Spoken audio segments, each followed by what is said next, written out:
10.4-аар 1-7 хоногийн дотор хэрхэн хийгдсэнийг хамтдаа харцгаая. Окей. Энэ бол манай War Room-ийн 4-7 хоногийн үр дүн байгаа. 4-7 хоног гэдэг маань бол үндсэндээ 7 сарын 28-наас 8 сарын 1-ний хоорондын үр дүн гэсэн үг. Нийтдээ бид нар бол 10.4-аар цэвэр ашигтай гарч чадсан байгаа. За 7 алдагдaltaй арилжааг алдаж 6.5-аар алдагдлалт хүрсэн бол эсвэргээр 8 ашигтай арилжаатай гарч чадсны үндсэн дээр бид нар 1654-аар ашигтай гарч үүнээсээ алдагдлаа хасаад 10.4-аар ашигтай гарч чадсан байна. Цэвэр ашиг.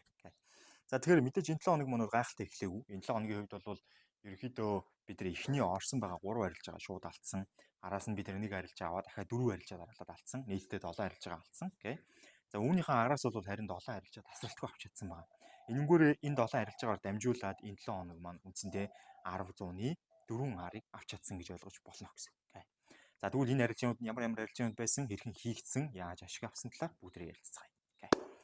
За тэгэхээр хамгийн ихэнд бол бид нэр ямар хослолоос эхлэх вэ? За хамгийн ихэнд бид нэр Audi Card гэдэг хослолоос эхэлж байгаа юм байна. За Audi Card дээр бол бид нэр 2 арын арилжааг авсан байгаа. Тэгэхээр Audi Card-ын 2 арыг хэрхэн авсан бэ?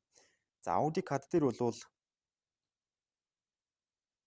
хөдөлгөөн маань тухайн үед бол daily time frame үнцэн хөдөлгөөн up trend buying zone-тай байсан. За энд харагдж байгаа ашлан үнцэн хөдөлгөөн маань up trend buying zone-тай, tourism хөдөлгөөн Fibonacci-гийн 60.8-тай үнцэн хөдөлгөөн маань дээш өсөх боломжтой байсан. Гэхдээ Audi Card-ийн үед бид нэр sale арилжаанд орсон.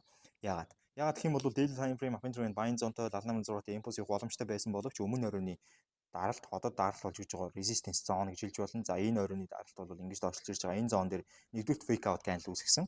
Энэ бол маш их хэмжээний selling volume байгааг илтгэсэн. Buying volume бол хаагдсан, buyer-ууд бол арилжаанаас гарсан гэдгийг бол харуулсан байгаа. За тэгээд daily time frame дээр ийм зүйл болсны дараа 4 цаг дээр бас давхар 4 цаг downtrend selling zone руу шилжсэн. За эндээс ингээ харах юм бол 4 цаг маань үндсэн хөдөлгөөн энд downtrend selling zone-тай явж байгаад энэ оройг эвдэж up trend buying zone-тай болсон байгаа. Up trend buying zone-тай хөдөлгөөн маань ёроолыг эвдэж downtrend selling zone-тай болоод tourism хөдөлгөөн амжирахад бид нар арилжаанд орсон. За тэгээ Audi Card дээр бол ерөөхдөө одоо яг харагдаж байгаа ашлан эсвийн арилжаа бас орсон байна. Окей. За 30 минутын дээр бол хөдөлгөөн 30 минутын тухайн үеийн нөхцөл байдал дээр харах юм бол 30 минут downtrend selling zone-тай. За 30 минут downtrend selling zone руу хаана ирсэн бэ гэсэн чинь энд up trend buying zone-тай явж байгаад ёроолоо эвдмэс downtrend selling zone руу ирсэн. Энд бол мэдээж уртын арилжаа хийх боломжтой буюу эсвийн арилжаа хийх боломжтой. Дараа нь шууд яасан бэ гэвэл 30 минутын tourism хөдөлгөөн ирсэн, оройн candle гарсан. Оройн candle бол маш гоё улаан candle, том биетэй улаан candle гарч өгсөн. Тэр том биетэй улаан candle дээрээс sale-дэд бид нар үндсэндээ 2 арын арилжааг авчээ. За алтны арилжаа маань яаж өгсөн бэ? Алтны арилжаа бол надад ерөнхийдөө маш том шагнал шиг санагдчихсэн. Яг тийм бол алтны арилжаан дээр бид нар маш их хэмжээгээр төвчих шаардлагатай болж исэн л та.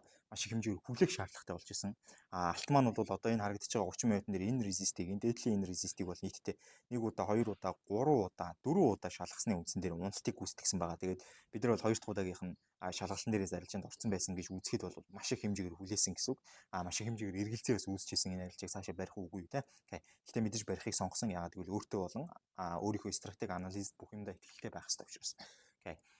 За тэгээ daily time frame бол үндсэн хөдөлгөөн up trend buying zone-тай байсан. Тухайн үед up trend buying zone-тай Fibonacci-гийн 61.8-тай импульс явах боломжтой байсан боловч дээр харагдаж байгаа daily time frame all time high дээр үүссэн resistance дээр 1 удаа, 2 удаа, 3 удаа шалгалт ирсэн байсан. 3 удаа шалгалт ирэхдээ үндсэн хөдөлгөөн маань internal бүтцээ доош нь эвдээ down internal бүтцтэй болсон байсан. Тэгэхээр internal бүтц нь өөрөө downтай, эсвийн бүтц нь upтай буюу эсвийн бүтцийн эсрэг internal бүтцээрээ daily time frame-ийн counter арилжааг хийх боломжтой болчихсон байсан. Окей. За тэгээд 4 цаг руу шилжиж орсон. 4 цаг дээр бол үндсэн хөдөлгөөн 4 цагийн up trend buying zone-тай байсан. 4 цагийн up trend buying zone Fibonacci-гийн ойролцоогоор харж байгаа юм 61.8 левелтэй дээшээ импульс явах боломжтой байсан боловч энд харагдаж байгаа юм одоо доошо задрах боломжтой flag маягийн хөдөлгөөнч үж болно. Эсвэл төр зур хугацааны одоо авчиг channel үүссэн ч үж болно. Ямар ч үсэн доошо бол эвдэрсэн. Окей. За тэгээ үндсэн хөдөлгөөн маань хамгийн гол нь тэр доошо эвдрэл дээр гол нь биш. Гол нь бол ерөөсөө daily time frame resist-ийг шалгасан. Тэгээд дээрээс нь daily time frame internal-аараа downtrend-тэй гэдэг утгаараа daily time frame-ийн counter арилжааг хийх боломжтой гэж үзсэн. За ингээд 4 цагаас 30 минут руу шилжиж орсон. 30 минутын дээр бол үндсэн хөдөлгөөн 30 минутын downtrend selling zone-тай байсан тухайд. За энд ингээ харж байгаа бол энд ингээ энэ оройг эвдэж up trend buying zone-тай болсон байж байгаад буцаад ёроолоо эвдэж downtrend selling zone-тай болсон. За тэгээд downtrend selling zone-тай болсон хөдөлгөөн маань tourism хөдөлгөөн аваад ирсэн. Tourism хөдөлгөөний авчирмагцаа үндсэн хөдөлгөөн маань нэг resist-тэй 2 шалгахад бид нар арилжаад ирсэн. За тэгээ 3 4 гээд ингээд шалгаад явсан. Тэгээ үндсэн хөдөлгөөн маань оройн нь бол нэлээд хурцтай доошо шумбалтыг хийгээд ингээд бид нар ашиг авч чадсан. За энэ дээр харагч Жаслан 367 арын ашиг авсан байна. Окей. За USD franc дээр бол бид нар маш торгон мөчөд гарч чадсан байгаа. Энд харж байгаа бол гараал дараа нь бол ерөөсөө NB-гээс авцсан байгаа. Окей. Тэгэхээр энэ дээр бол 2 арын арилжаа авсан байна. USD franc дээр хэрхэн арилжсныг хамтдаа харцгаая. За USD Frank дээр бол хөдөлгөөн daily time frame-ийн downtrend selling zone recent хөдөлгөөнтэй. Үндсэн хөдөлгөөн маань recent хөдөлгөөн ихтэй daily time frame-ийн өмнө орол руу breaking хийсэн учраас daily time frame-ийн swing down-тай, internal down-тай боловч daily time frame-ийн өмнө орол руу breaking хийсэн гэдэг утгаараа buying volume өсөх нь бол ойлгомжтой байсан. Тийм учраас daily time frame-ийн counter чиглэлээр ялж хийх боломжтой. 4 цаг дээр бол мэдээж 4 цагийн up and trend buying zone-тэй байсан. Тухайн үед 4 цагийн up and trend buying zone recent хөдөлгөөн энд ирсэн байсан. За ерөнхий хөдөлгөөн маань өмнө байгаа эндээс ахуулаад явж байгаа impulse хөдөлгөөний Fibonacci-гийн 23 level дээр initial bounce-тай impulse хөдөлгөөн дэше өсөх боломжтой байсан. Магадгүй NP гараагүй бол дэше бүр хүчтэй өсөх байсан баг. За ямар ч гэсэн NP гараа тэгээд өсөлт бол дундаас нь зогссон байгаа. Окей. За тэгээ 23-6-тай байсан initial bounce-тай impulse хөдөлгөөн байсан. Дэше өсөж исэн daily time frame руу breaking хийцэн гэдэг маш олон төрлийн баталгаажуулалтууд нэгдээд тэгээд дээрээс нь 30 минутын дээр up and trend buying zone тавьсан. За up and trend buying zone-тэй recent хөдөлгөөн харж байгаа чинь Fibonacci-гийн 61.8-тай.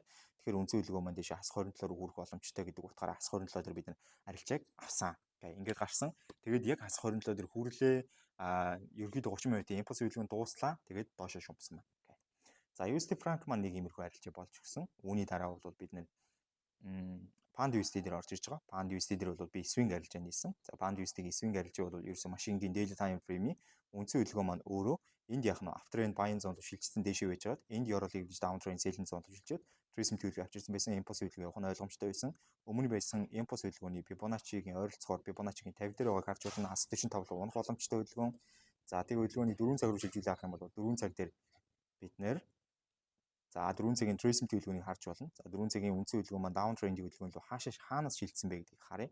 За 4 цагийн uptrend хөдөлгөөн ингэж явж байгаад энэ ёроолыг ивдэ downtrend хөдөлгөөнтэй downtrend хөдөлгөөн үргэлжилж явж байгаад recent хөдөлгөөнийг энд өгсөн. За энэ recent хөдөлгөөн дээр нь би бодолтой үзэх юм бол өмнө байгаа impulse хөдөлгөөний Fibonacci-гийн 23-6-тай гэхдээ энэ daily time frame-ийн support ойрхон байгаа учраас бид нар initial bounce-тай байсан ч гэсэн наан нарилжааг авах боломжтой болж байна гэсэн үг. Окей. За ингээд наан нарилжааг авах боломжтой гэх TP-г энэ дээр тавьчихж байгаа. Оролтыг бол 30 минутын дээр хийсэн. 30 минутын хөдөлгөөн ерөөхдөө тухайн үед up and trend buying zone-тай байсан. За үнцэн хөдөлгөөн маань сайтар ойртолд харах юм бол энд харагдаж байгаа энэ орой бол сүүлчийн down trend-ийн орой байсан. Down trend-ийн орой сэтэрсэн up and trend buying zone-тай явсан. Ёроос сэтэрсэн. Бид нар орлыг хийсэн. Энд ёроос сэтэрсэн. За 30 минут down trend руу шилжсэн 4 цагийн down trend-ийн impulse хөдөлгөөн явахад бэлэн болсон. Тэгээд орсон. Ашиг авсан. USD yen байна. За USD yen-ийн үед бид нар яаж арилжаанд орсон бэ? Ерөнхийдөө ямар арилжаа гарсан бэ гэдэгтэй танилцгаая. USD-ийн daily time frame тухайн үед up and trend buying zone-тай байсан. Impulse хөдөлгөөн явах боломжтой байсан. Өмнө оройн даралтаа давж байсан. Үнцэн хөдөлгөөн маань тэгээд дэшиж чиглэлийг ерөнхийдөө swing бол интерналаараа заачсан байсан. 4 цаг дээр бол хөдөлгөөн 4 цагийн up and trend buying zone-тай байсан. Impulse явж байсан. За ерөнхийдөө тухайн үед бол одоо ингээд ойртуулад харахаар өмнө байсан impulse хөдөлгөөний Fibonacci-гийн ойролцоогоор 38.2-тэй impulse бол дээш өвчтэй явах боломжтой. Daily time frame-ийн resist-ийг эвдсэн учраас дараагийн resist хүртэл явах нь бол ойлгомжтой байсан. За энд харагдаж байгаа нэг 150,500 хавцаа үнэлүү явах боломжтой байсан гэсэн үг. За тэгээд daily time frame-ийн энэ resist руу чиглэсэн өсөлтийн хөдөлгөөн маань эхэлчихсэн байсан. 30 минутын дээр ямар байдалтай байсныг харъя. 30 минутын дээр бол үнцэн хөдөлгөөн up and trend buying zone-тай байсан. Recent хөдөлгөөн аваад ирсэн. Recent хөдөлгөөн дээр эхний 2 rejected candle дээр орохгүй байж байгаа. Дараагийн нэг одоо bear candle-ыг эвдэж гарч ирсэн bull candle дээр арилжаанд орсон. Ингээд дэшээ 2 харъя. Ашиг авсан. За энэ бол USD yen байла. За түүний дараа бол евро Audi орж ирж байна. Евро Audi дээр бид нар бол ерөөхдөө нэг 2 арилжаатай байсан. За евро Audi дээр бол daily time frame үнцэн хөдөлгөөн тухайн үед бол up and trend buying zone-тай гэхдээ internal-аараа down trend selling zone-тай байсан. Үнцэн хөдөлгөөн маань тарж байгаа internal low-ыг эвдсэн down trend selling zone-тай. Swing-ийнхаа эсрэг буюу daily time frame-ийн counter чиглэлд явж байсан хөдөлгөөн. 4 цаг дээр down trend selling zone-тай байсан. 4 цагийн down trend selling zone-ийн тарагдаж байгаа up and trend buying zone-ыг доош нь энд эвдснээр үнцэн хөдөлгөөн down trend selling zone-тай болоод recent хөдөлгөөн авчирсан. Тэгэхээр өмнө байсан impulse хөдөлгөөний эндээс татастай recent хөдөлгөөн 61.8-тай impulse нь хас 27 хүрэх боломжтой ийм хөдөлгөөн байсан. За тэгээ үнцэн хөдөлгөөн маань бол яг энэ орой дээрээс нь бид нар swing арилжаанд орсон. 30 минутын задрал дээрээс swing арилжаанд ороод энд хаасан байгаа. Бас л торгон мөч таасан. Окей. За тэгээ хаасан шалтгаан нь бол шинэ recent хөдөлгөөн ирчихэж байгаа учраас цаашаа үргэлжлэхгүй байх магадлал маш өндөр байна гэж үзээд хаасан байгаа. Окей. За тэгээд 30 минутын дээр мэдээж бид нэр day арилжаанд орсон. Мэдээж 4 цагийн recent хөдөлгөөнийг авчираад 30 минут маань up and trend buying zone-тай байсан. За 30 минут up and trend buying zone-тай uptrend явж байгаад үнцэн хөдөлгөөн маань ёроолоо эвдэх үед нь бид нэр swing арилжаанд орсон байгаа. Ёроолоо эвдэд swing арилжаанд орсон. Дараагийнх нь recent хөдөлгөөн ирсэн. Recent хөдөлгөөн ирээд орон candle үүсгэхэд нь бид нар day арилжаанд орсон. За тэгээ энэ маань бол маш smooth-ний явсаар байгаад 2.4 R-ыг авсан. Swing арилжаа маань бас нэг 2.1-тэй байлаа да. Нэг тэр хавцаа 299 3 R-ыг арилжаа авсан байгаа. Окей. За энэ арилжаануудаараа дамжуулаад бид нэр үндсэн 7 хоногийн эхлэхэд үүссэн байсан 3 алдагдал дунд нь нэг ашиг аваад дахиад үүссэн 4 алдагдал гэсэн энэ алдагдлуудаа бүгдийг нөхөөд бүр илүү гараад гарчиж чадсан байгаа. Окей. Тэгээд ерөөхдөө энэ 7 хоногт бол бид нар 10.4 R-та буюу 7 хоногийн миний хамгийн доотлын өөртөө тавьдаг зорилго war room дээр тавьж байгаа зорилго бол ерөөсөд 7 хоногийн хамгийн доотлол нь 10 R байдаг. Тэгэхээр 7 хоногийн 10 R гэдэг ашигын үзүүлэлтэндээ хүрсэндээ маш их баяртай 7 хоног байгаа. Окей. Тэгэхээс биш илүү авах боломжтой байсан ч гэдэг юм уу. Тэр талаар нь ярих юм бол зөндөө боломжууд байсан. Зөндөө олон хослолууд дээр бол оролтыг алдсан тохиолдол байгаа. Гэхдээ энэ болгоноос илүүтэйгээр бид нар авсан зүйлээ буюу 10.4 R гэдэг бол үнэхээр гайхалтай ашиг байж чадсан гэж үзэж байгаа. Тийм учраас маш сэтгэл хангалуун байгаа. Окей. За ийм байна залуусаа тэг бүгд амжилт хүсье Jalbex байлаа. Тэгээд доор description хэсгээр байгаа War Room гэдэг линкээр дарж ороод War Room-д маань нэг дээрээ Free Room гэдэг линкээр дарж ороод Free Room-д маань нэг дээрээ гэж зүйлээ. Тэгээд Free Room-д бол Free Signal, Webinar, Live Analysis тэгээд өдөр болгоны анализууд өгдөөд явах болно. War Room-д бол мэдээж юу байгааг та War Room гэдэг линкэн дээр дарж ороод харж болно. Маш олон зүйлийг нэгтгэсэн байгаа. Ямар ч үсэн War Room-ийн доотлын миний зорж байгаа дүн бол 7 хоногийн 10 R. Окей. За ийм байна залуусаа бүгд амжилт хүсье. Баярлалаа. Баяртай Jalbex байлаа.